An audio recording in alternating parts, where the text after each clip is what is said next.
Seriously सोचता हूँ, एक रोमांटिक फीलिंग है, डेमोक्रेसी है, हम सोच सकते हैं जो हमारा दिल करे। मैं सोचता हूँ कि काश सानिया होती।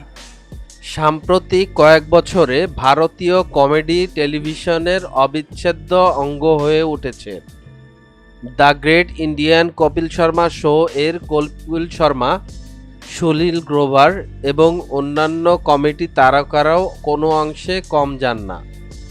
খুব শীঘ্রই আসতে চলেছে লাফটার শেফ এর নতুন সিজন। আর এই শোয়ের নিজেদের কমেডি এবং উপস্থাপনা দক্ষতার মাধ্যমে সকলের মন জয় করে নিয়েছেন ভারতের প্রথম সারির কমেডি তারকা ভারতী সিং এবং কৃষ্ণা অভিষেক।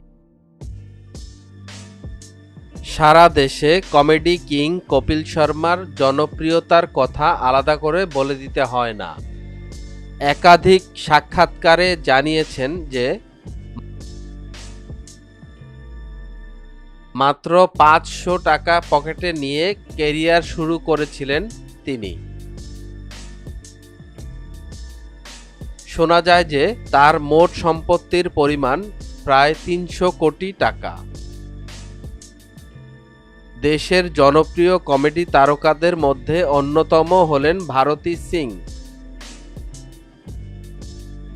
কমেডি সার্কাস এবং দ্য কপিল শর্মা শো এই নিজেই পারফরমেন্সের জোরে তিনি যেন ঘরের মেয়ে হয়ে উঠেছেন। ভক্তরাও পছন্দ করেন ভারতীকে। চলতি বছরে নিখেত ভারতীর মোট সম্পত্তির পরিমাণ প্রায় 25 থেকে 30 কোটি টাকা। দুর্ধর্ষ কমেডিক টাইমিং এবং মজাদার ব্যক্তিত্বের কারণে সবসময় ভক্তদের পছন্দের তালিকায় থাকেন কৃষ্ণ অভিষেক। বোল বচ্চন এন্টারটেইনমেন্ট